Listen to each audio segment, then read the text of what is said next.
गांधी खानदान और देश की सत्ता के बीच अगर कोई दीवार खड़ी हो गई है तो वो नरेंद्र मोदी हैं।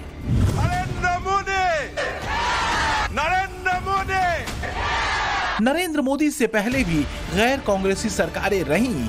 मोदी के अलावा भी कांग्रेस विरोध के अन्य चेहरे देश के प्रधानमंत्री बने, लेकिन गांधी खानदान को वापस सत्ता छीनने में न तो वक्त लगा और न ही अब से पहले कभी विपक्ष में रहते हुए गांधी खानदान यूं शक्ति शून्य हुआ। जवाहरलाल नेहरू, इंदिरा गांधी, संजय गांधी, राजीव गांधी, सोनिया गांधी और राहुल गांधी 2014 से पहले तक अधिकतर कालखंड में स्वतंत्र भारत की सत्ता इनके इशारे पर नाचती रही। अब इससे शायद ही कोई इनकार करे कि 10 साल के मोदी शासन ने भारत की सत्ता में गांधी परिवार के इसी स्थायित्व को तोड़ दिया है। भले सत्ता किसी की आए, किसी की जाए।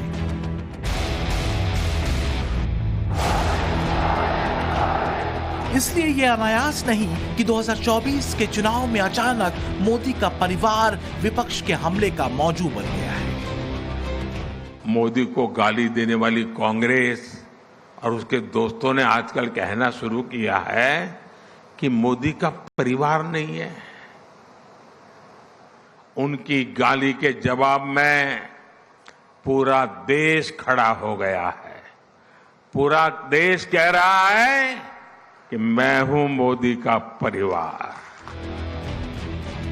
जब मोदी का परिवार कौन है विपक्ष के चुनाव का नैरेटिव है, तब जरा याद कीजिए 2014 का चुनाव। उस चुनाव में नरेंद्र मोदी पर पहला बड़ा हमला उनके आर्थिक और सामाजिक बैकग्राउंड पर ही हुआ था। गांधी परिवार के इनर सर्किल के नेता मणिशंकर अय्यर बोल उठे थे कि मोदी की हैसियत कांग्रेस दफ्तर में चाय का ठेला लगाने पर को वायदा करता हूं कि इस 21वीं सदी में नरेंद्र मोदी कभी भी देश के प्रधानमंत्री नहीं बनेंगे। लेकिन यहां आकर चाय का वितरण करना चाहते हैं तो हम उनके लिए कुछ जगह बना रखते हैं। नरेंद्र मोदी प्रधानमंत्री बने भी नहीं थे तब से ही वो गांधी परिवार और उनके इकोसिस्टम के निशाने पर रहे, क्योंकि मोदी की आइडेंटिटी गांधी परिवार की राजनीति को खाद पानी देने की रही। ये संयोग ही है कि राहुल गांधी न्याय यात्रा को लेकर जब गुजरात पहुंचे तो उनका एक पड़ाव गोधरा बना। गोधरा में ओम श्री गणेशाय नमः के कैप्शन के साथ कांग्रेस ने राहुल गांधी की नतमस्तक तस्वीर पोस्ट की। राहुल जब गोधरा गए तो जरा अपनी स्मृति में 2002 का वो वक्त भी याद कीजिए। गोधरा की घटना याद कीजिए। याद आएगा कि इस गोधरा में अयोध्या से लौटे राम भक्तों की बलि ले ली गई थी। इसके बाद दुर्भाग्यपूर्ण गुजरात दंगे हुए। स्वर्णिम गुजरातમાં કાર્યક્રમોમાં अनेक कार्यक्रम याद दिलाने की जरूरत नहीं कि इकोसिस्टम ने उस समय के मुख्यमंत्री नरेंद्र मोदी के साथ क्या क्या नहीं किया। सुप्रीम कोर्ट गुजरात दंगों पर मोदी को एसआईटी की क्लीन चिट पर मुहर लगा चुका है, लेकिन कौन भूलेगा 2007 का सोनिया गांधी का वो बयान जिसमें मोदी को उन्होंने मौत का सौदागर कहा था। चाहिए है कि आज गुजरात की सरकार चलाने वाले झूठे बेईमानी डर और मौत के सौदागर हैं। नरेंद्र मोदी ने 2007 में नाविका कुमार के साथ इंटरव्यू में सोनिया गांधी के इस हमले का जवाब दिया था।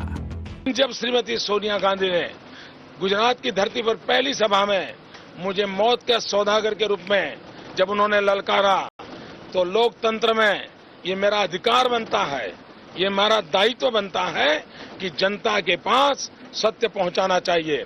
और मैं आज फिर से कहता हूं, अगर कांग्रेस पार्टी जिस मुद्दों पर चर्चा करेगी, मैं उसका उन्हीं की भाषा में जवाब दूंगा। नरेंद्र मोदी का यही तेवर गांधी परिवार कभी बर्दाश्त नहीं कर सका। अब जब 2024 आ चुका है, नरेंद्र मोदी के 2 टर्म का शासन देश देख चुका है, मोदी के खिलाफ 2 दशक पहले का गांधी परिवार का नैरेटिव न्याय की अदालत और जनता की अदालत दोनों में खारिज हो चुके हैं।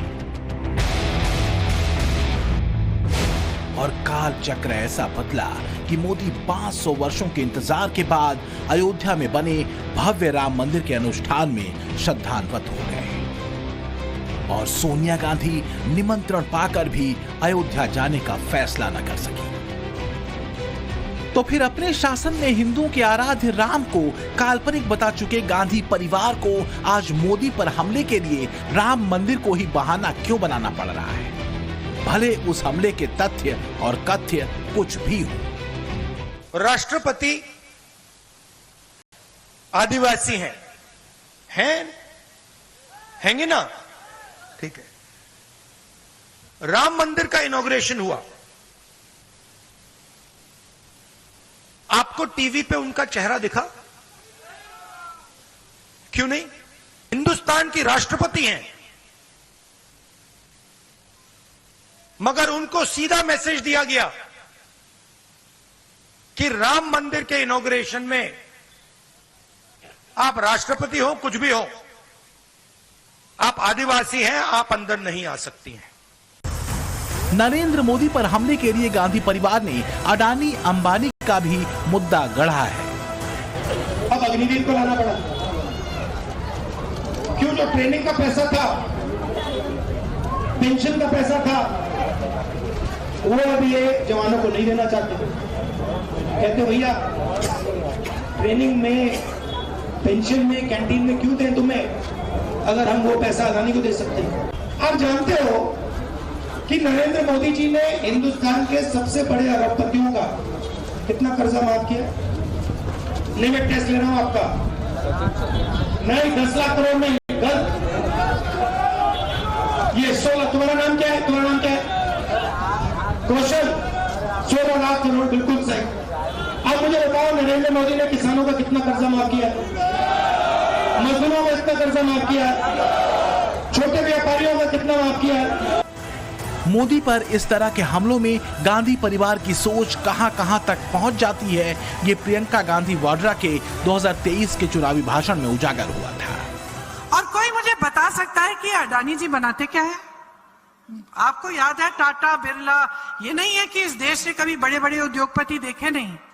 जो बुजुर्ग बैठे हैं जानते हैं, बिरला, टाटा जैसे बड़े बड़े उद्योगपतियों ने आजादी के आंदोलन में भी मदद की। सब जानते थे कि बनाते क्या है।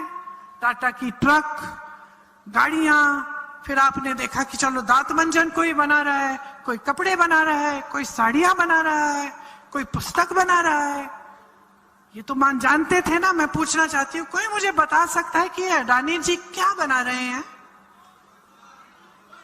पैसा बना रहे हैं और कुछ बना ही नहीं रहे। क्रोनी कैपिटलिज्म का आरोप तक होता तो भी बात समझ आती है, लेकिन यहाँ तो मोदी पर हमले के चक्कर में अडानी के बिजनेस को स्वीकार ही नहीं किया जा रहा। ऐसे ही वजहों से मोदी का पग पग गांधी परिवार के सामने विश्वास का डग भरता हुआ आगे बढ़ता दिखता है। आप ये मत सोचिए कि आज का ये इवेंट इसके लिए है।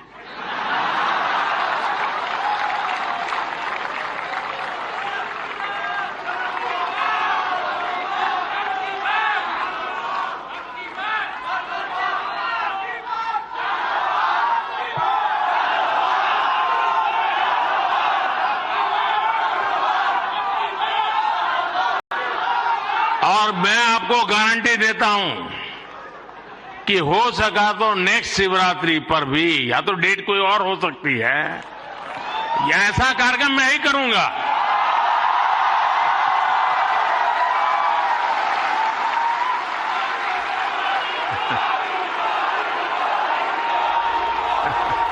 मोदी के इस भरोसे को तोड़ने के लिए गांधी परिवार और उनके करीबियों को सबसे आसान रास्ता अगर कोई दिखता है तो वो है निजी हमला। अब क्या है, उठते ही अब टीवी ऐसा ऑन करो, मोदी आ गए, मोदी की फोटो आ गई तो उस घर को दरिद्री लग गई।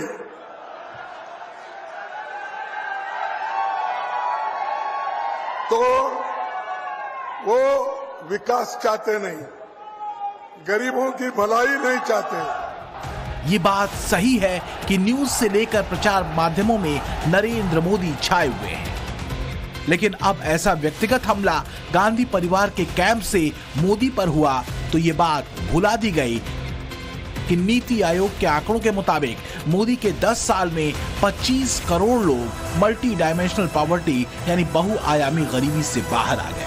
2022-23 के घरों के खपत खर्च के आधिकारिक सर्वे से साफ हुआ है कि गरीबी रेखा से नीचे सिर्फ 5% भारतीय हैं। और ऐसे ही आंकड़े नरेंद्र मोदी को हिम्मत देते हैं कि वो पूरे देश को मोदी का परिवार कह सके, फिर चाहे वो दिल्ली में हो, गुजरात में हो, चेन्नई में हो या फिर अरुणाचल प्रदेश में। कान खोल के सुन लो गाली देने वालों, ये अरुणाचल के पहाड़ों में रहने वाले हर परिवार कह रहा है ये मोदी का परिवार है। देश भर को मोदी का परिवार कहने के इस अंदाज में मोदी गांधी परिवार को ये आईना भी दिखाते हैं कि उन्होंने परिवार की राजनीति नहीं की। नरेंद्र मोदी 6 भाई बहन हैं। सोम भाई मोदी, अमृत भाई मोदी, प्रहलाद भाई मोदी, वसंती बेन और पंकज मोदी। लेकिन इनमें से किसी को या किसी के परिवार के अन्य सदस्य को अपने भाई मोदी के राजनीतिक वजूद का कोई बेजा फायदा मिलने के आरोपों का छींटा तक नहीं आ सका। जबकि मोदी के उलट गांधी परिवार के सदस्यों के पास ही कांग्रेस की राजनीतिक स्टीयरिंग रही। ऐसे में 2024 के चुनाव में मोदी के परिवार को लेकर हुआ तंज गांधी परिवार की राजनीतिक मुश्किलें बढ़ा गया है। Bureau report, times now, Navbharat.